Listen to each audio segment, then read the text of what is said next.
Welcome everybody to our opening day live stream. Super pumped. I'm gonna be going over predictions. Really, just a bunch of Padres stuff as the season starts today. I think the first thing to talk about. I did make a video on it, just a solo vid. Haven't done that, and I don't know if we've ever done one of those on the channel outside of live streams. But it was fun to get something out on the Taylor Rogers trade. So Isaac, you haven't really said anything on it. How do you feel about the trade? What did you think about it? To kind of start opening day, because that was like 6 o'clock or like 6 a.m. I think Pacific time when it went down. I was sleeping, but I kind of went through a series of I guess I'll say emotions. For anyone who's been watching for a while, you guys know I'm a Chris Paddock fan. So I woke up and I thought this trade doesn't make sense. We didn't give up Will Myers, and I thought that would be the main reason to give up somebody like Paddock. Then I thought, you know what? This is a good trade. We don't have an established closer. Now we have one. Chris Paddock, you could say he could have been a piggyback or whatever it is, but he didn't have a set spot in the rotation. We still have Mackenzie Gore who needs a spot. And if it took Paddock to get Taylor Rogers, then it's absolutely a good move. Now, at the same time, you gave up Emilio Pagan. Even better, right? Because for everyone who's watching, you guys know I do not like Emilio Pagan. There was almost a deal we would have had to make, or a bet we would have had to make regarding me, that I think if he pitched under a 2.5, I would have had to get like a jersey. Granted, I would have went on like one of those China websites and got one of his jerseys. I ain't getting a real one of Pagan, but now that's off the table. I don't got to worry about that no more. I didn't have to worry about it in the first place. That's a guaranteed 4 ERA.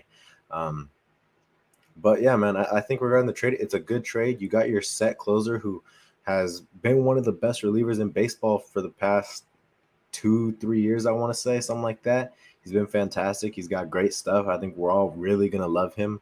Who was our closer last year? It was Mark Melancon.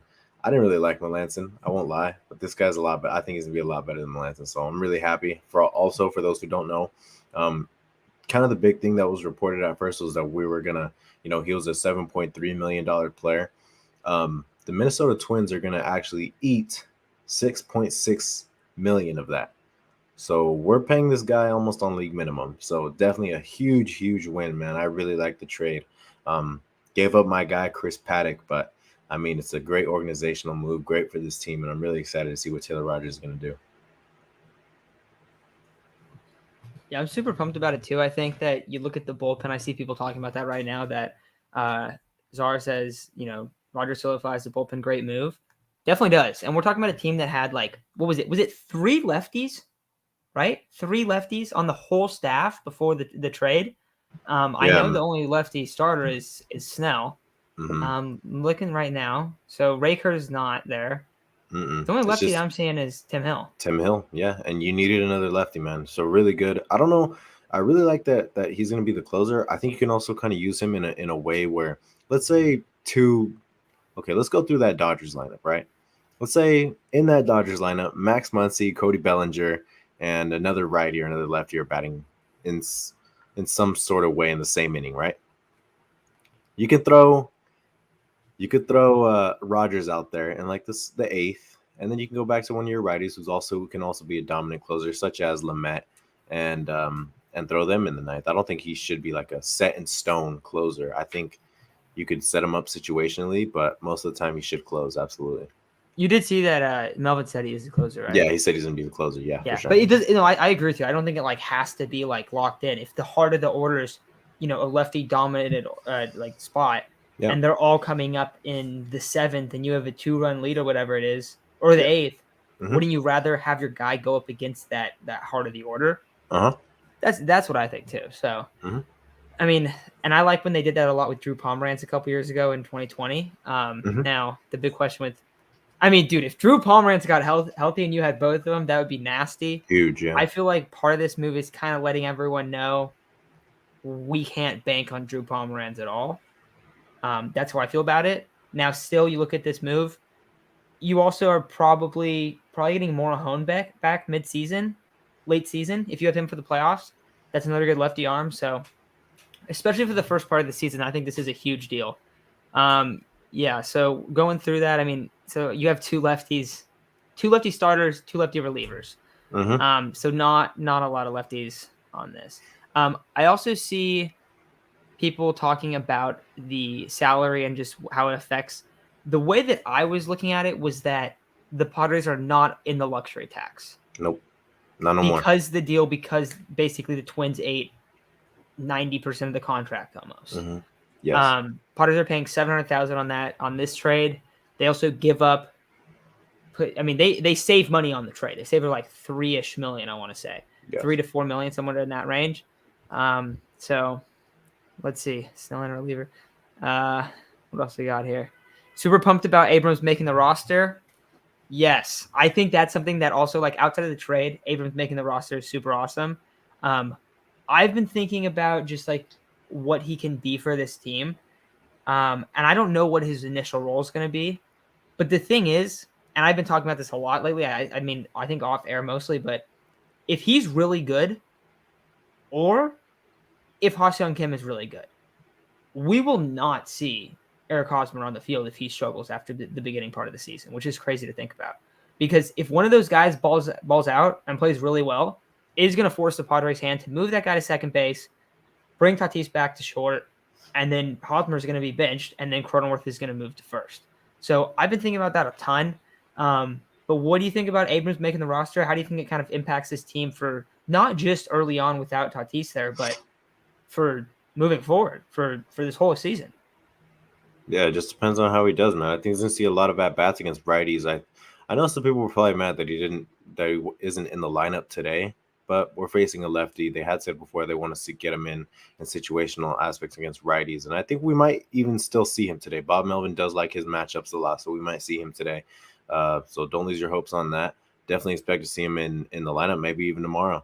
I think he's gonna play a big role, man. I think he's gonna provide us some positional versatility. He's gonna be a great player. I don't know about the next Fernando Tatis. I'm gonna wait on that one. It's kind of hard to reach that level of greatness, but super exciting, man. Really like that he made the roster. I was kind of up in the air on it. What was it, yesterday when we were talking? I was saying 50-50. Really good to see that he made it. Especially, so I said 50-50 because I thought, maybe AJ Preller and Bob Melvin, both of them said it, that they think he needs some more minor league at bats. Clearly, that's not the case, but also only because we needed some positional depth, and he provides us some really solid positional depth. So really exciting to see that he's going to be on the roster. I think he's going to crack the starting lineup here soon. Awkward number though, 77. What a number for CJ Abrams. Quite weird. I thought he'd wear like number 1 or number 8, something cool like that. But exciting nonetheless. Yeah, dude, I'm pumped for Abrams. I bought a couple prospect cards. He doesn't have like true rookie cards because he hasn't had it his rookie year, but bought some prospect baseball cards from him. Dude, I'm thinking about getting the Abrams jersey. But the problem is I think I got to get Machado before I get Abrams. Yeah, I feel like you just can't do that. Mm-hmm. I don't know though, dude. I think Abrams is gonna be awesome. So I don't know. Pretty pumped about that. See some other questions about the roster. Thoughts on Javi Guerra? I mean, it's like the fastball he throws, like the two-seamer. I don't know if it's exactly a two-seamer. That pitch is so nasty. I mean, we saw it a couple years ago. And Guerra, who's, if you guys don't know, he's a converted shortstop. He couldn't really hit in the minor leagues. And he's a great defender, had a great arm. They end up moving him to become a relief pitcher. What's his full mix? It's a two-seamer? Gas. Yeah, I know. He throws gas, dude. He throws big-time gas. So I don't know, like his thing is if he struggles, like they're gonna send him down. They're gonna probably waive him. But if he plays well, I mean, he looked good in spring. That's the big thing on him. So my opinion, I kind of think that when Taylor Rogers and what's the other dude's name? I completely forgot the other dude's name. Somebody set it up here. Robert Suarez? No. The other guy we traded for. Brent Rooker. Yeah. So I actually think Javi Guerra is just there for today. I think when Rogers gets implemented on the roster, I think you're going to see Guerra go down. I'll have to look at the rest of the bullpen. Let me know who you guys think might go down, but I think it might be Guerra.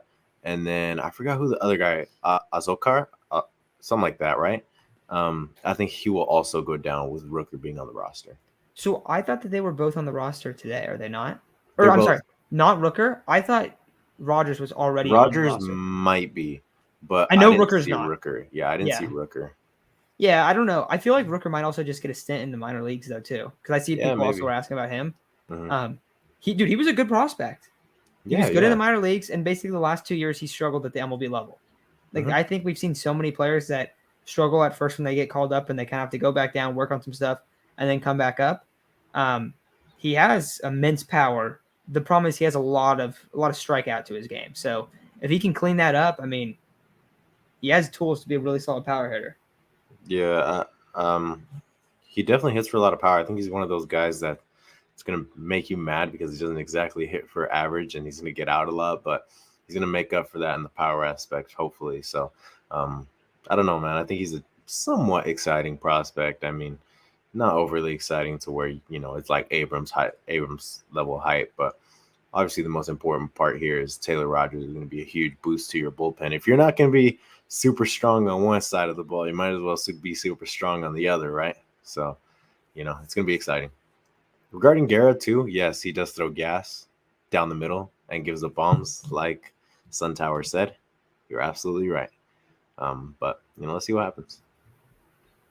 Yeah, I see another comment here from Brian Hoff. I hope I don't jinx our boys, but I like this lineup. It feels strong 1 through 9. I like the lineup today. I think a lot of people are looking at it going, "What the hell is going on? Why do you have a catcher leading off?" But Austin Nola is probably pure hitter. He might be the best pure hitter on this team right now. I mean, maybe not. I don't know. I mean, I know we rip Haas a lot. Haas is a pretty solid pure hitter. Like you have to give him that. Like he hit Yeah, for he hits high for average. average. Yeah. Um, but I think like outside of Haas, he's probably your next guy, right? He probably would have the second highest average because like Machado hits pretty consistently 270, but Machado's slugging. That's the difference. But I mean, I've always thought Austin Nola is kind of like where he should end up being if he's healthy is like a 280 guy with maybe around like a little under a 400 slugging. Like I don't think he's ever going to slug for a lot, but I don't know. I Yeah. like the lineup. I think the only weak spots going against the lefty today are probably Profar and Hosmer, who are hitting 6 and 7. But outside of that, I feel pretty comfortable. I'm really excited to see what Hassan Kim looks like. Oh yeah. Grisham at 9 against lefties. I think that's how Grisham should be used. I would not be surprised if he leads off tomorrow. I actually would kind of Absolutely. expect that. Hmm. But I don't know. How do you feel about the lineup? Odd, very odd lineup. Not that I don't like it; it's just very odd. Because how often do you see a catcher batting leadoff? I saw earlier today it's only been done by 3 other players, I believe it is, 3 other catchers in MLB history. So definitely very weird that even it's Austin Nola, even weirder, right? But he gets on at a decent clip, at a pretty high clip actually, if I remember correctly. He gets on a decent clip, um, doesn't hit for a lot of power, so he's just gonna kind of be the guy that gets on, and quite frankly, gets in scoring position for Manny and Jake. So definitely a weird lineup. It's not a lineup you'd like to see when you see Myers, Hosmer, and who is it? Profar? Myers, Hosmer, Profar in that order. That's not exciting. It's scary. A lot of potential for runners to be left on. Maybe not in this first game because Myers off Madison Bumgarner lately has been fantastic, and opening day Eric Hosmer is different. Like he's crazy. So maybe not today, but I think throughout the season, if that's the case, you're gonna have to do some lineups shifting because I don't know if you can exactly afford to keep having those 3 going back to back is what I meant to say. But I think it'll change, especially against righties. I definitely will. Question for you. Mm. How do you feel about Myers hitting 5 today? Because the Good. thing is, he rakes Yeah, I feel when he plays good. the Diamondbacks. He also hits well against lefties. Quite frankly, the most home runs I think in his career off anyone, and it's because he has the most at bats against them, is Madison Bumgarner with 6, and he's been doing really well off Bumgarner lately. So I'm really excited to see him. I think he's gonna have a great day. Chase is going to be at the game. Obviously, you guys know he's a huge Will Myers fan, and I'm hoping that Will Myers balls out today, man, because I hate going to a Padres game and not seeing like Manny, Jake, or Fernando go deep. So, for Chase, I'd hate to go to this game as a Myers fan and Myers suck. So I'm definitely hoping Myers balls out, man. I think he's gonna have a good day today. My answer to this question would be Myers. I'm feeling the big I'm Will feeling Myers it. game to start the year. And I know that everyone's going to look at his spring numbers and go, oh, this guy, he's bad in spring. Dude, he always starts out the year super hot. Now, Yeah, what he I'm not does. looking forward to is in 2 months, Will Myers, when he gets into one of his slumps and he goes like 5 for 50. Yeah, exactly. But like to start the year, he usually starts out pretty hot. Absolutely. So I like him at 5. I'd rather have Haas at 6. I don't like Profar starting, but we It's know gonna that have to happen. that's just part of having AJ Preller as your GM, I guess. Yeah. But who do you like for the Padres' first home run? I'm gonna Luke Voigt. Someone I'll go asked Luke that Voigt. below too. Someone said Yeah. is Voigt gonna have the first home run? Yeah, I'll go Luke Voigt. Someone says Daniel Camarena. Love to see that. I was actually talking about Camarena to my roommate like 20 minutes ago, which is funny because I feel like it doesn't get brought up that much, but it's just such a legendary moment.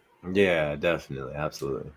Still, I think the best game I've ever been to. I still can't believe that I went to that game last year.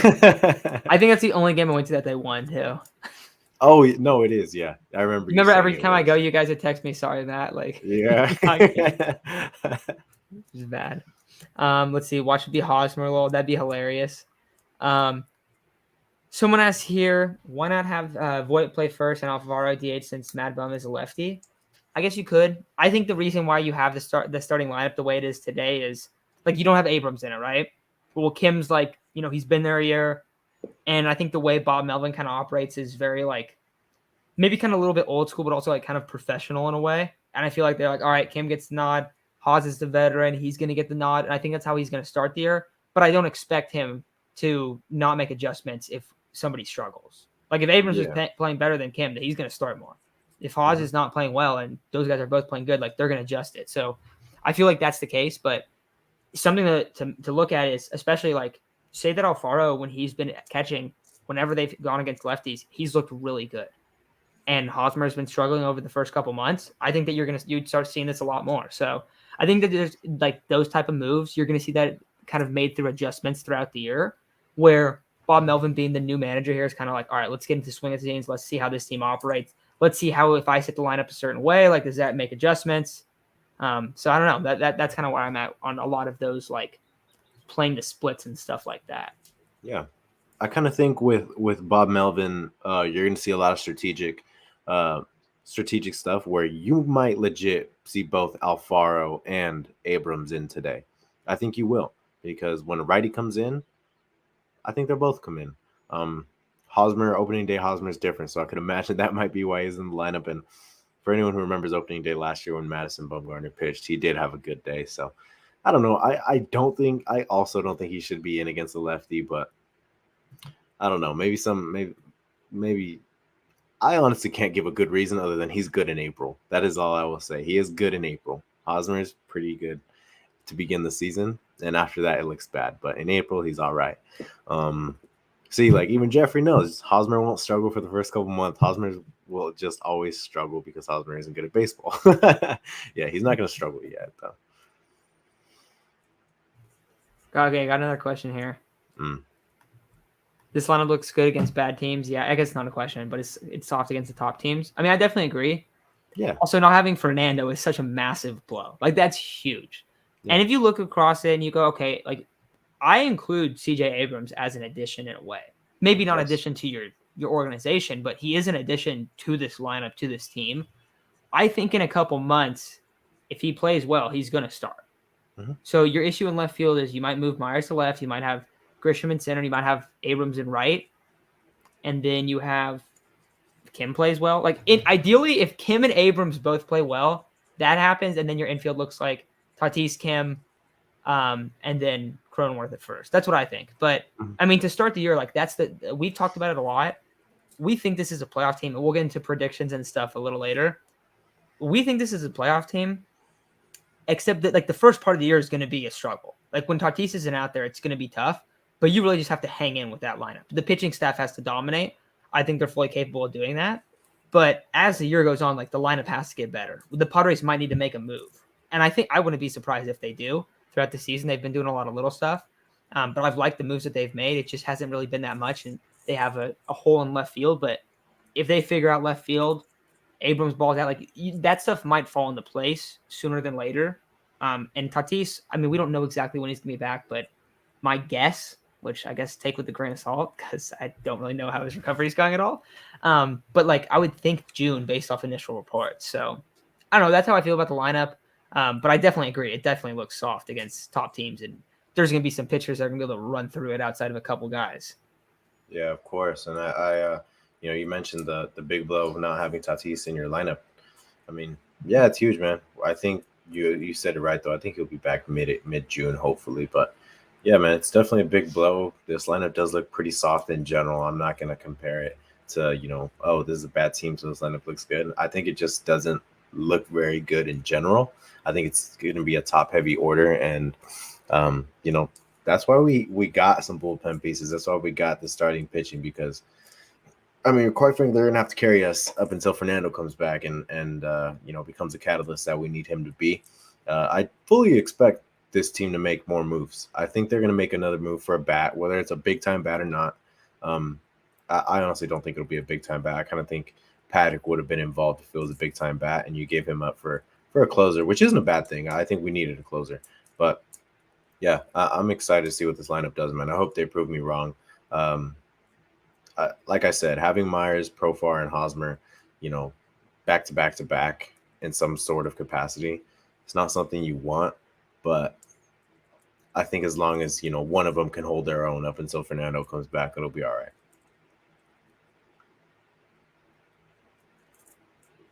Muted. I definitely feel the same way. I see Adams talking about, we must beat bad teams.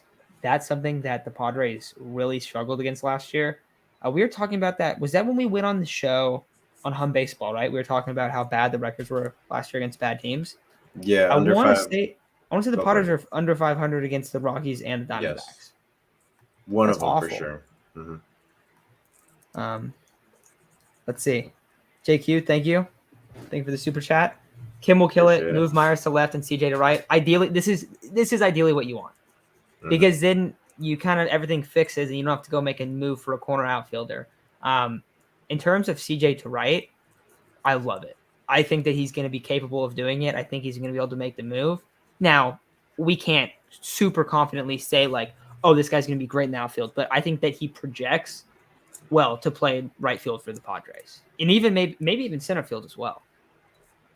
Yeah, I think he's going to do great in right. He would do great in right field also. We've talked about him multiple times. I think before it even became a thought, we think he'd project great as a right fielder. He has the arm, he has the speed, and he's even said it. He wants to be able to use his speed out there. He just can acknowledge that he's going to have to change his arm angle, and that's all right. It's quite easy to change your arm angle. It won't take that long, but he can use his speed to track down balls out there in the big right field that's in Petco Park, and I think he'd be fantastic out there. It's really not about, oh, well, I mean, that's not his natural position at this point. It was different with Tatis because he was like, he's kind of like your heart of the team, and having him right there at shortstop, just it felt so much different than having him in right field. And I kind of had a feeling he wouldn't be good in right field, but he was decent. He just wasn't exactly what everyone thought he would be. And I think that's kind of what washed people up thinking he was horrible. He was decent, but I think a lot of people thought he was going to be like a Mookie Betts type outfielder when that wasn't realistic. Whereas Abrams, he's going to come into the league probably with some positional versatility rather than being set on one position. I think he'll be great at that. We've mentioned we want him to be kind of like Chris Taylor type versatility, where he's going to provide you good at bats, and he's going to provide you multiple positions that he can play. So yeah, man, I'm excited to see what CJ is going to do. I think he's going to get a lot of playing time against righties, especially, and I'm excited, man. I really love like the idea of getting Abrams out there against. Getting him as a full-time player, hopefully he does good enough to warrant that. He does want to play outfield, though. Yeah, like, he seemed pumped to interested. He's interested. Like he said, I'll do whatever it takes. Well, dude, it seems like it's such a good spot for him to play, to flash that speed. Like, I get that you have to be quick to play the infield, but I always feel like speed is more applicable to center fielders, and in case of the Padres, right field, because it's a much bigger right field. But like I feel like his like athletic profile like fits as a center fielder. He also has a cannon for an arm. Yeah. Like, and he talked about it too. I think the adjustments of moving to the outfield, where a lot of it would just be changing his arm angle. But I think it would be sick. I think it would be awesome. Yeah, you have to want to play the outfield. Tatis, like, I don't know. I feel like Tatis didn't like. It just seemed so random when they did it for Tatis. It did. They're like, hey man, you're going to the outfield. And he played it like he didn't mind playing the outfield. It didn't seem like he did. He made a couple like solid plays, but I think he definitely felt a little bit uncomfortable. I think he Shortstop's understood his. it too. Yeah, he understood. Shortstop's his though. Shortstop is his. I think he Yeah. can acknowledge that. And I also think a lot of people like feel like he shouldn't play shortstop. I gotta disagree. I think a lot of people have the idea that he's a bad fielder, but his 20 like his numbers last year, if you just look at the raw air numbers, like he was I think second or third in the league in errors. That's huge. There's a lot of errors. You don't want to see that. But if you take away like 2 weeks of the season when he came back from injury, I think he had 9 errors in 2 weeks. So like he had like a third of his errors in 2 weeks, like maybe more than a third of his errors in 2 weeks when he was recovering from injury, and they were basically all throwing errors. Like it was all because of the injury. So I think that was a lot of it. I also feel like Hosmer being at first base doesn't help Yes. either in terms of air numbers. But over like if you take away those 2 weeks, over 2020 to 2021, like he's an above average shortstop fielder. Some of his go for it. I was gonna say just like looking into like advanced analytics. Some of his errors come from just him trying to make a really cool play where he just can't get the throw. He can't make an accurate throw. Some of them is just Eric Hosmer not helping him out. And a lot of shortstops get bailed out by their first baseman, but not ours. Ours does not get bailed out by our first baseman. Whatever errors got charged to Kim, if he got charged with any, I can almost guarantee they weren't because of Kim. But yeah, man, I think he's a really solid fielder. He makes amazing plays that I haven't seen any other shortstops make. So to say that he's not a good shortstop, it's not a horrible take, but it's definitely not a good one. I think he's a great shortstop. I think he makes a lot of great plays. Yeah, like I see where the argument's coming from. Like Yeah, absolutely, me too. you definitely see. But I just feel like if you look deeper into it, and also like we got to remember, like I see people talking about like Tatis being immature. Like yeah, he's definitely shown that he's immature. But like, how old is he? He's not. Is he even 23 yet? He's like a year or two older than us. Yeah, dude. And trust me, I see people our age doing a lot stupider things than what Tatis is doing. So like, and I get like the difference is they don't have a franchise on their back. Yeah. But also like it's tough to be like, oh yeah, this guy's 23 years old. Like yeah, I let's understand. be super mature. But I definitely get the frustration. Yeah, he's 23. He just turned 23 though this offseason. Yeah. So I don't know. I think we're gonna see him grow up a little bit with this. I think he felt embarrassed. I think if you watch the interview of him talking about the motorcycle accident, he does seem a little bit embarrassed. But I mean, I think he's gonna come out when he comes back and he's gonna ball out. So I think that's just kind of you gotta just look and like kind of move forward with it. 40 more minutes. Yep. Cobra just chatted that. Super pumped. We got 40 minutes until baseball. Are the Padres the last game to start today? Yes. Yeah. Let's see what else we got. I'm thinking it's Myers last year. He will bounce back in some way. I was actually thinking about that too. I feel like this is the best. I feel like this is the best like coaching staff he's had in San Diego. So maybe that's part of it. I don't know how much of a bounce back season I'd look at. If he's a little bit more consistent, I think that would go a long way. Yeah. What is a bounce back season for Myers? What do you think? I'd say like because if you look at his numbers, they're mostly like 1.7 WAR, or a good season. If you look at 2020, it'll only say 1.9, but extrapolate that over a full season, it's over a 3. So I don't know. I think a good season for him would be, what do you think? 2.5? 2.5? I'll take that. I'd be happy with that. He's just so like, he's a very consistent hitter on a year by year basis. Mm-hmm. I feel like a lot of people like. The problem is he's just super up and down throughout the year, but like he pretty much always ends up hitting 250. Lately, he hasn't hit as many home runs as he did in 2016 and 2017. I don't know. I think that's the big difference there. He also hasn't been as healthy. Hasn't been as getting as many at bats as he's got older. But I don't know. I feel like 2.5 WAR is pretty accurate. I like that. Yeah, Adam said it best. He said bounce back for Myers like 15% less Ks and like 20% more home runs. Yeah, I agree. Yeah. The good thing is Myers does walk. Like, it's more about just like you just don't get a ton of him like defensively. Like imagine if Myers was an elite defender. Like he'd be looked at so differently. It'd be a lot different, absolutely. Yeah. And he could be a much better defender if he played left. But yeah. Yeah. All right. Clint says we only got 2 guys for season opener for Friar Talk. There's only Yeah, three right of us. now Chase is at the game. He just texted actually right now in our chat. He's struggling to park right now, so he's trying to get in before the game starts. He was gonna join, but I don't know if he's gonna end up being able to.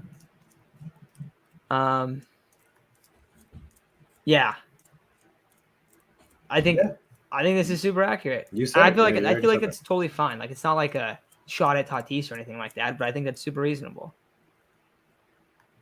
Let's see what else we got. Seiya Suzuki first impressions. People asking about what was it? Bobby Witt. Bobby Witt had his first hit in the 8th inning to have a go Go ahead ahead, run double. RBI. Yeah, go ahead, double. Yeah, I mean, and people love Bobby Witt too. I don't know a ton about him. Isaac, do you know a lot about him? Not a lot, but I think he's dope. I think he's gonna be sick. He's probably the favorite to win Rookie of the Year in the AL. Yeah, he's the only prospect in all of baseball with 60+ grade in every single tool. That's insane. A true 5-tool player. Be awesome. Yeah, I mean, I feel like he's probably gonna win the AL Rookie of the Year. Yeah. Do you think Abrams can win NL Rookie of the Year? Absolutely. I Dude, also think. Did you see the odds I got it at? What? Oh, what is the payout if you win? It's plus So 1,600, right? Is that I what it bet is? this. Yeah, I bet this last night. So I don't know if it changed since he made the roster, but it was plus 800. I put $20 on him. It wins like $160. I think it was. It's like I feel like it's really good odds Who has the highest? Who has the highest odds? Oh, sorry. for the NL. Mm-hmm. Oh, I forget. I'd have to go look at it. I also think Julio Rodriguez is a guy that will compete for the AL Rookie of the Year. Oh yeah. That guy's fun. That guy's gonna be fun to watch. Yeah. What is it? This one. Will Chase yell something at Hosmer for you? What do you need, Voldemort? We got a bunch. People talking about Suzuki. Let's see what people are talking about Suzuki. He had a hit today. Oh, Hunter Green, Rookie of the Year.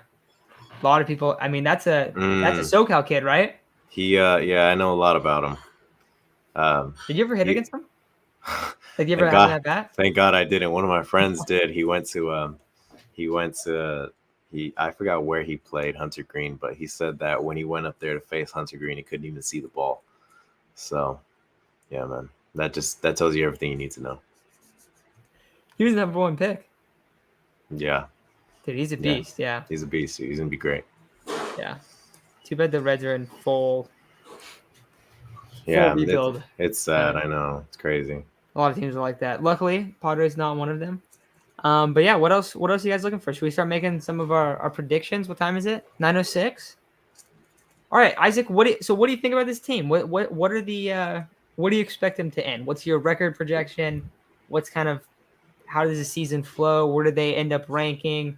Who are the big contributors? Who are the guys that we're looking to replace at the end of the year? What are you thinking about this team? I think full predictions. I think this is a 87, 88 win team. See a lot of people saying 85. I'll go with 87, 88. I think they're going to finish behind. It's tough to say they'll finish behind the Giants because it's so hard. I kept saying last season, they're going to fall off eventually, and they just didn't. And I keep thinking, well, what if they're not that good this year? And it's hard to think they're not going to be good. I think they are going to be good. I'll say we finished third, but we still make the playoffs. Definitely still think we'll make the playoffs as a 6th seed. Because, quite frankly, this is a playoff team. No matter how bad we view the lineup, the pitching and the bullpen's strong enough, and even the lineup is a little it's a lot stronger than a lot of other lineups. So, I think this is a playoff team. What'd you say? Biggest contributors? Biggest contributors. I think the biggest contributor this year is going to be Manny Machado. Fernando's going to be out. Manny's going to have to do a lot of heavy lifting in the lineup. I think by the end of the year, you might see Manny top 3 or top 5 in the MVP race. He's going to be competing for it for sure. But he's got to start off hot. I know past couple seasons, he doesn't exactly start off the season too hot. He always takes a little while to heat up, and come July, he starts to heat up, and he becomes, the Manny Machado that we all know and love. Jake Cronenworth also is going to have to be a big contributor. Sleeper for a big contributor. Who can I think of? Let me see. Let me think of a sleeper. I honestly think CJ Abrams. I think he's going to have to be one of the biggest contributors, because if he's not, you're going to have to make another move at the deadline where you're going to have to give up quite a few prospects, and you're going to be looking for another bat. And that's something that I don't want to be happening. I don't want to happen at the deadline again, you know? So if he does pan out and become the player we think he's going to be, he doesn't have to be amazing. He doesn't have to be like Tatis here, Tatis rookie level type stuff, but you know, a serviceable good player where he can play multiple positions. And when Tatis comes back, you got Manny Tatis Cronenworth, or Manny Tatis Abrams Cronenworth. If Kim is well, also you can throw Abrams in the outfield. Like, so Kim and Abrams are two guys that are going to have to contribute for sure. I forgot to mention Kim, but Kim's going to have to be one of them also. What else did you say? Honestly, just like in general, just kind of like how you see the flow of the season going. Like anything you think that's worth mentioning, really. I'll go over like, you know, just like the highlighted guys that you want to bring up, I feel like. Okay, so I think this rotation is going to finish as a top 5 rotation in baseball. I think this bullpen is going to finish top 10. I think they're going to do quite a bit of the heavy lifting. Last year, it was kind of tough because the bullpen remember, the bullpen up until like August 10th was the best bullpen in all of baseball. That's when the innings started catching up to them, and they quickly turned into one of the bottom 10 bullpens in baseball, bottom 15, something like that. So as long as the innings don't catch up to the guys this year, which I don't think they will, we got a lot of starting pitching. I think this is going to be another top rotation and top bullpen in baseball. And they're absolutely set out for it, man. They got a lot of guys in the bullpen that were heavy contributors last year and in 2020 that will, you know, stay the same this year. Tim Hill is my favorite guy to the bullpen. I don't know if you guys know that, but I love myself some Tim Hill. I think he's going to be great, of course. But we've made it this far on the stream without mentioning Lamet. I'll mention Lamet now. I think Lamet's going to be another guy that's going to have a, you know, not a big year, but a good year. Like, obviously, we're not going to get the same numbers we would have got out of Lamet when he was healthy. That's why he's in the bullpen now. But he might have to come in and provide 2 or 3 innings sometimes. He might have to close, because I don't think Taylor Rogers is going to close all the time. So he's going to be another guy to keep an eye on. Hopefully he doesn't get hurt, because we know how much injuries have derailed this guy's career, where I think Matt, Chase, and I are all in consensus. If injuries never cut up to this guy, he would be in the discussion for the Cy Young every single year, man. He's fantastic. It's Chase. But, yeah. Chase? Oh, hello there. So, man, oh, my goodness. It took forever to get to this parking garage. Is there a lot of people? Oh, yeah. And there's That's a lot awesome. of, like, stuff downtown. There's so many Padres fans here. I wasn't expecting them to show up as they did, but the whole streets were filled with Tatis jerseys and everything. It was crazy. Yeah, that's awesome. Chase, are you going to make it in for the start of the game? Yeah, I'm just parking right now. Okay, yeah. Oh, you got 30 minutes. Yeah, you got time. You got 30 minutes. You'll be fine. Plenty of time. Yeah, so Chase, you actually joined at a good time. So right now we're actually started doing our predictions for the year. So all right. Isaac said he said 87, 88 wins. Went through, you know, some of the guys he thinks are going to ball out and stuff, but what do you think record projection, and just how do you see this team flowing? First, Isaac, were you done? So real quick, I'll ask both of you guys, most valuable player, least valuable player. Who do you guys think it will be? Who's going to be you guys' sleeper? So that's what I'll go with. MVP, LVP, sleeper. My MVP, Manny Machado.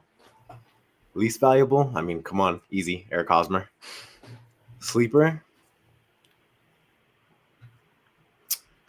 Can a sleeper be like Gore or Abrams? Dude, it could be anyone. Anyone you think is just kind of like a little bit forgotten right now. Forgotten. Yeah, Gore and Abrams aren't forgotten. I feel like Gore could be. He's not. Gore could be. He's not on the roster right now. I really want to go with Gore just because he's not on the roster right now. All right. I think he's going to be a big contributor. Chase, what do you got? MVP will probably have to be Machado, just because, you know, he's the only real big bat in the lineup right now.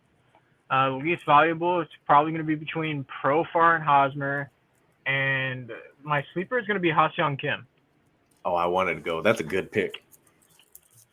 Yeah, I like Ha-Seong Kim. I really am interested, because, guys, if Ha-Seong Kim if he is a sleeper guy and he ends up panning out like that, that's so big for this team. Like, that is one of the biggest things that can happen. That would be amazing. I would say MVP. I mean, I'm gonna have to go Machado too. Like, there's no other way to do it. Like, It has to be Machado. I feel like the least valuable player.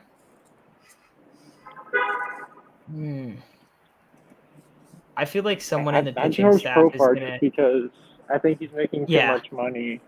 And being expected too much. Like I think we're The expecting pitching staff. Oh. I don't think the pitching staff. I think that there might be like one of our starters or something that really struggles. I don't know who it would be, but I feel like that happens every year. Like there's a guy that's just what happened to the starter? Who's specifically? Oh yeah, who can you I think understand that. I'm just trying to think. I can't think of one guy that. The only guy that I'm a little bit concerned for is Yu Darvish, but Yu Darvish has looked really good. Seems like he's kind of back. I don't want to say. I think he's going to start out the year super hot. I think he's going to look good tonight. But I am worried, like, if Yu Darvish is just kind of, like, cooked, I would say that I'm worried about that. Yeah. I'm worried that Nick Martinez, though another guy, like, he's looked good. Like, I have faith, but there is some concerns about him. Oh, yeah. I think Mike Clevenger could be one. And I know I hate to say it, but yeah, exactly. Adam said it right, like, as I'm saying. Clev could be really good or really bad. I don't think he's going to be in between. That's how I feel, too. I don't feel like – and I'm not talking, like, if it takes him a while to come back, maybe that's part of it. Like maybe he just doesn't really come back or ever pitch that much. I think that would be definitely a loss. I think that'd be a huge blow. But of course, these guys are coming after Hosmer and Profar. Like I'm not gonna sit here and be like, yeah, I'm more nervous about Darvish than Hosmer. Like of course. So it would be after that. I would say my sleeper. I would go with Austin Nola. I feel like everyone's kind of the Austin Nola trade wasn't good. I think it was like it's clearly not a good trade. But it feels like a lot of people like can't separate the trade from Austin Nola, which makes complete sense. But if Austin Nola is healthy, I think he's going to be a really good player. And I think having a catcher, Chase hopped off. I think having a catcher can be something that's pretty. I'm still here. I'm just walking through. Gotcha. Yeah, so I feel like having a catcher is something that. If you have a good catcher that has a lot of chemistry between your pitching staff, I think that goes a long way. So I think that I'd probably say him as my sleeper. Record projection and like season and standing projection, I would say I'm kind of with you. I think like between like 85 and 90 wins. I would say that's the range of wins that we should expect from this team. But that might not get it done, one of those numbers. Like it might be really close. So I feel like if I'm looking at this, I'm looking at the standings right now. The Dodgers, I think, are going to win the NL West. So I think what were you going to say? I was going to say, I'm going to check right now if 85 would have got it done last year. It's 6 teams that would make it. Right. So 85 would have got it done last year. Yeah. But my question is this. We have to look at some of these teams like the Reds. They had 83. They're going to drop down. The Phillies are better. The Mets are, I think, better. Maybe not, though. They already have a bunch of injuries. Are the Cardinals and Brewers better? Like, there's a lot of questions, I feel like. Are the Giants the same team? Because if the Giants struggle, like, and the Padres end up getting second place, like, I do feel very confident about their playoff chances. But I feel like the teams I'd really, like, look out for would be, like, the Giants, like, when competing for a wild card spot, the Giants, Braves, Phillies, Mets, Cardinals, Brewers. Those are the teams I'm looking at. I don't have really – I mean, the rest of the NL Central is bad. I don't have much faith at all in the Marlins and the Nationals, and I don't have much faith in the Rockies and the Diamondbacks. Like, half the teams are not – like, there's not really, like, trying to win. Yeah. They're not really contending at all. So, I don't know. That's where I'm thinking. But SportsCenter, and then Steve says SportsCenter said 92 wins. Yeah, I think that was the over-under for a while. I don't know where it is exactly right now. But yeah, I think like 92, like that makes sense. I would probably put it a couple wins lower just because there are some looming health questions right now. But I think that's pretty fair. Yeah, I think that's like I'm not going to say that's their ceiling. I think their ceiling is like 95. But yeah, I think that's fair also. Yeah, so we haven't really talked about Hassan Kim much, but got brought up a little bit. What do you think about him having a bounce back here? How you buying into the spring? How do you feel? I'm not going to take too much stock into his spring. He had a great spring, don't get me wrong. I think he's going to have a much better season this year than he did last year, for anyone who doesn't know. Fantastic on defense. Offensively, he definitely struggled. undefeated season. Hey, if we go 1-0, we're on our way. But definitely struggled last year. I just think 15 home runs would be good for Hassan Kim. I'm not expecting anything crazy. I think 15 would be solid. 2.1 WAR while being a pretty damn bad hitter. So that's definitely very encouraging to see that his WAR was there, but the bat wasn't there. If he gets his bat around, let's say he has like a 750 OPS, he will prove to be kind of like a, for anyone who doesn't know, Tommy Edman. Tommy Edman's fantastic on defense. Cannot hit for power, gets on at a high clip, but he could be like a Tommy Edman, and I would be very happy with Hassan Kim becoming someone like Tommy Edman. Yeah, I think that's a good comp kind of there. Interesting question. See another one right here. Will anyone be able to pull away in the NL East? I don't know. I feel like the Phillies are pretty good on paper. I'll say that. I think if I was gonna rock with anyone, I'd probably rock with the Phillies. But I think the Braves are gonna stay competitive throughout the whole year. I think the Mets. I don't know. Are they gonna be the Mets? Or are they gonna play up to the talent that they have? Like that's the big question with them. So I don't know how confident I am with them, but I feel like the Braves and the Phillies have a lot more faith in to stay like pretty close to each other throughout the year. Yeah, I gotta go with the Braves. That lineup is still fantastic. For anyone who thinks Freddie Freeman was a huge loss, I consider Matt Olson to be better, if not just as good. Matt Olson was fantastic last year. I expect him to keep it up, especially in an organization that's known to develop some great players. I guess the question, because since we're talking about the NL East and the Braves, I'm going with the Braves, by the way. I think they're going to win. What does everyone think about Acuna and Freeman? I don't know if everyone's caught up with that. I think we should talk about it.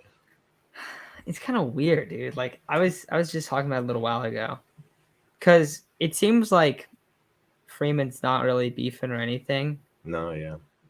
And I really like Ronald Acuna, but it does seem like it was just like there's not really a reason to have anything wrong, I would say. Now the only thing I'm thinking is Ronald Acuna is like, really, bro, you went to the Dodgers, and it's kind of talking some shit, but it's not really like that. That's the thing. So because of the situation, because it's like, oh, like, yeah, no, they're Voldemort. They're not bros. No, they like basically Acuna did an interview last night and kind of like, not like ripped him, not like ripped Freddie Freeman. He just kind of said like, yeah, Freddie Freeman, like just try to like tell me like, oh, like this is like the traditions that we do here. These are the things, this is like how we do it. And I think it just kind of like irked Ronald Acuna. He said the media blew it out of proportion. If you listen to his follow-up interview today, he said that like 5 times. I don't know if you saw that, Isaac. He kept saying the media blew it out of proportion. So he just seemed kind of annoyed about it. But then they asked him if he regretted doing the interview, and he said no. Which is like, well, then why is the media blown out of proportion? What does that mean, that you kind of regret it? But I don't know. I guess not. But it just, I don't know. It's kind of weird. I feel like Freeman didn't do anything wrong. I feel like Acuna is just kind of a little bit frustrated, and it did get kind of blown out of proportion. Yeah, so I watched the Freddie Freeman interview today, and they asked him about it, and he said, I'm gonna miss Acuna. I love Ronald Acuna. My family's gonna miss Acuna. Charlie's gonna miss Acuna. But then he goes on to say, and for anyone who doesn't know, the reason, exactly, they didn't let Acuna be cool. That is why he was mad. They didn't let him rock the eye black and the glasses over the Braves logo on his hat and the earrings. That's why they were mad. And I will be the first to say, I think the Padres made it cool to start doing that again. I think one player in specific made it cool to start doing that again. I forgot who it was, but he said my teammate wore his hat backwards and wore an earring, and he ended up being a Hall of Famer, and that's Ken Griffey Jr.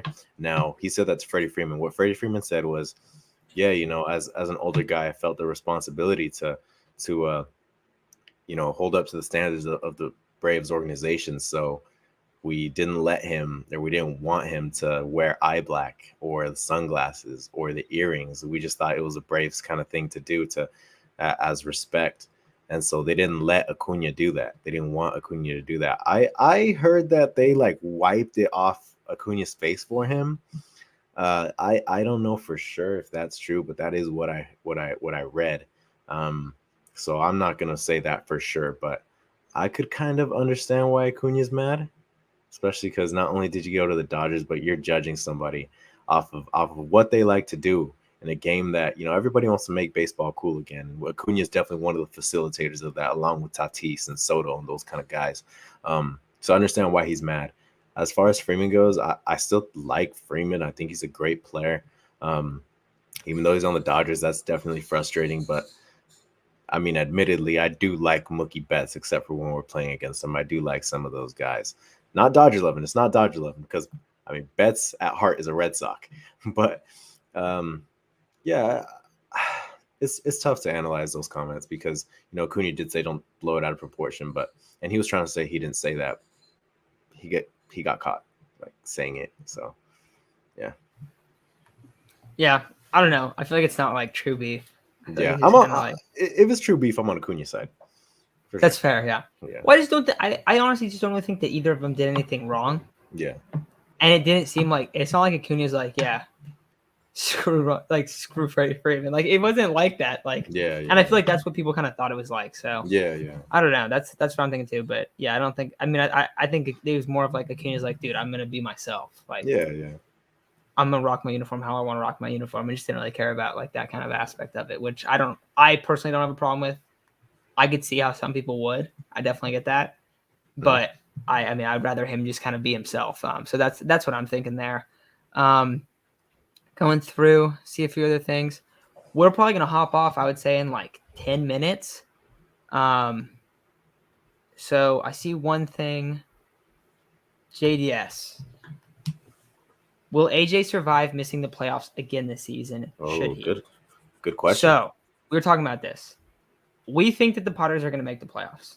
I think they're coming into the year, the expectations are to make the wild card, make a wild card spot.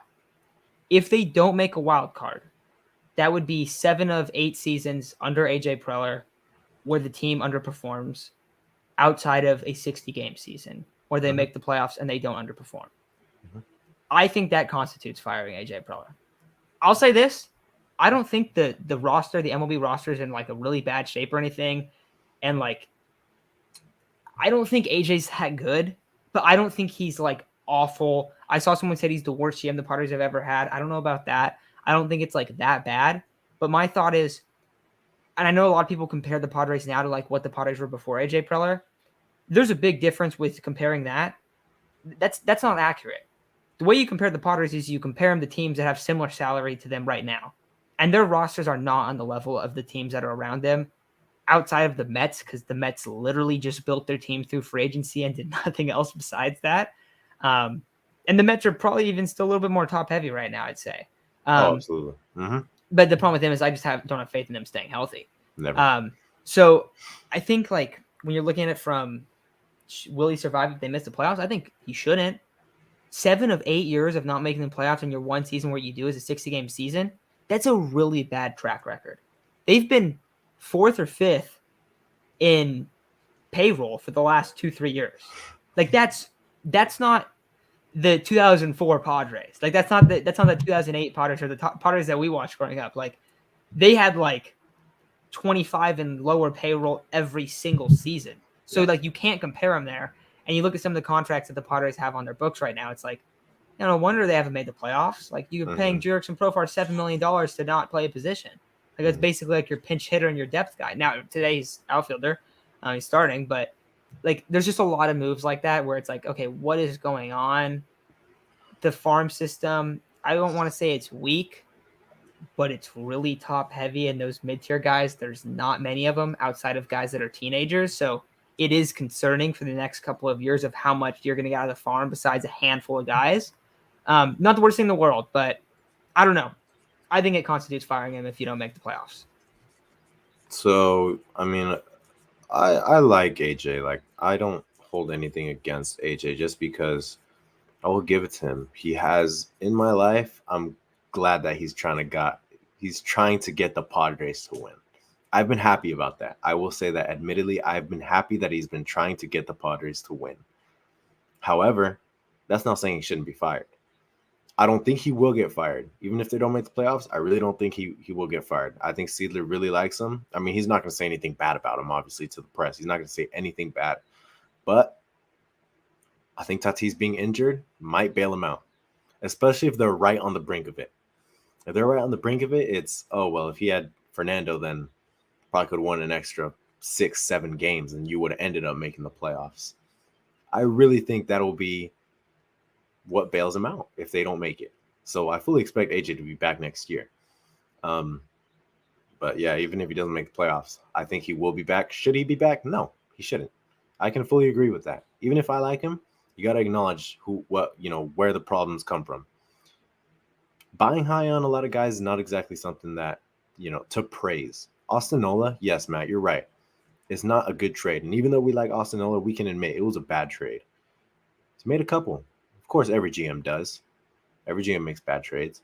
But at the rate that he's made them in a time where the Padres are supposed to win, it is very concerning. I agree.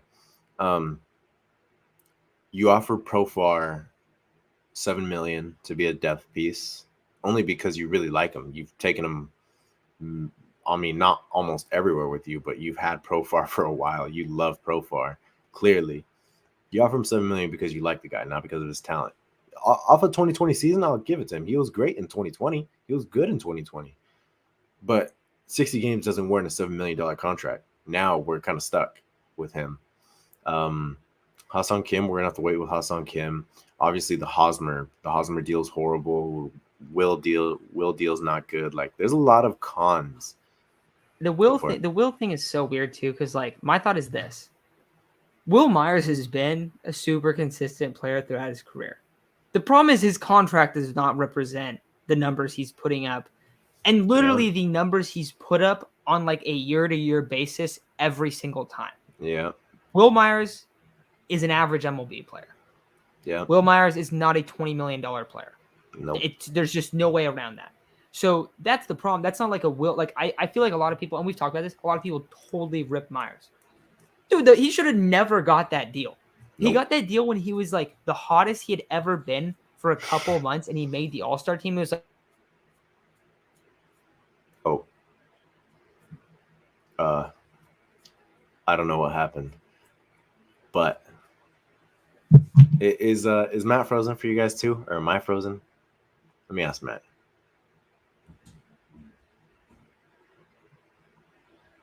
We'll see what Matt says. I guess I can talk about AJ Preller again, but regarding AJ Preller, I will say I think he's made quite a handful of bad deals, but like I said, I think he will. Will Myers cut the Wi-Fi? That is one of the best comments. Good comment. Karma for slandering Will. Yeah. I will say I slander Will the most for sure. I am the biggest Will Myers hater on here, but that's not to say that I completely hate the guy. I can acknowledge that he's been the longest tenured Padre. I really like him for that. And as much as I, wanted him gone, I won't lie. I wanted him Chase cut the Wi-Fi. I won't lie. I wanted him gone. I would have been sad to see him gone because he has been here for a while. But like you said, he's an average player who got a bad contract, backloaded contract. And I've said it before. I think they did that because they just expected all the prospects to pan out. And they were, oh, well, if Will Myers was our most expensive player, who cares? Because the rest of the guys are so cheap. I will say that. But at the same time, why wouldn't you want him to be cheap also so that we can go get more? You probably still could have got Manny. You were going to get Manny Machado no matter what. But yeah, man. I don't know. To me, it's hard to cut Will Myers slack for me. Yeah, that makes sense. All right, guys, we only got a few minutes. Score predictions. Huh? Score predictions. Score predictions tonight? Mm-hmm. I think the Padres are going to smoke them tonight. I'll tell you that. Yeah. I'm concerned about tomorrow against the mighty Merrill Kelly that always absolutely just rips through the Padres lineups. Yeah. So I'm worried about that start. I think there's two. I was looking at the matchups, and there was two games I was concerned about. I think it's Friday and Sunday I was most concerned about. No, Friday, Saturday, because I think Zach Davies is going to pitch pretty well against the Padres. But I think Joe just commented Mad Bum will get rocked. I agree. I think Mad Bum is going to get rocked. I think he's going to get shelled. a lot of these guys in Padres lineup, I feel like they hit Mad Bum really good. So hopefully we see that tonight. I'm gonna say 7-3.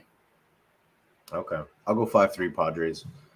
Real quick, I'll just answer some of the questions that some of them are asking. Gil asked, "Where can I watch the game?" Matt said, "What would you say? Buff streams?" I said 720p stream Padres. Either one of them should work. You might get some adult content on both of them, but just exit out. Just exit out a couple times. Yeah, and also don't do this on a computer that you want to last long. If you don't have virus protection, don't do it. Do you think Manny chooses San Diego if Haas didn't come? Yes. Swag chain is trash. I love the swag chain. Came home tonight? I hope so. But yeah, that's pretty much it, guys. I hope you guys have a fun experience watching opening day baseball for the Padres. Hopefully they win tonight, and I'm looking forward to a great season. Yeah. All right, guys. One more thing I wanted to bring up. I brought this up last live stream. I just sent it to the chat right now, and I'll comment it. I'm going to put it in our description too. But we're starting up our Friar Talk listener community. Basically, it's an alternative to Discord. The difference is that with this, you guys can join, and we can basically video chat. I'm going to hop on in the 6th inning. I know a few people joined last time, but I dropped the link. I'll comment it right after. But yeah, well, I don't know. I think it's just a fun way to kind of chat and interact with you guys. I know a lot of people like Discord. I think Discord's awesome, but Airtime, which is what we're using, is very similar. But the difference, like I said, is like we can get like 10 people on or like 15 people on the chat. So it'll be super fun to do. I'm going to hop on whenever Darvish is done. So maybe 5th or 6th inning. Jonathan, yeah, if you guys were here last time. Yeah, I forgot who it was. I think 3 people brought up the scam, and then they all ended up joining the Airtime. I thought it was hilarious because everyone else was watching like, what is going on? But yeah, so basically we're gonna be doing that and kind of use that as like our listener community. So we'll be super fun. But yeah, I think that's pretty much all I got for today. Get your credit cards ready. Look what I put. Better have your social. Yeah, guys, don't worry. Just a couple personal questions it's gonna ask you: date of birth, social security, all that stuff.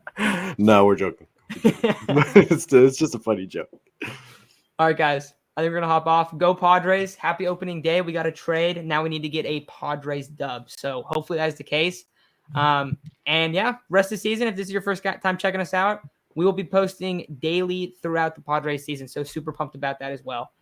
We're going to talk to you guys tomorrow, and we'll be live tweeting this game, and then I'll hop on Airtime at whenever Darvish's start ends.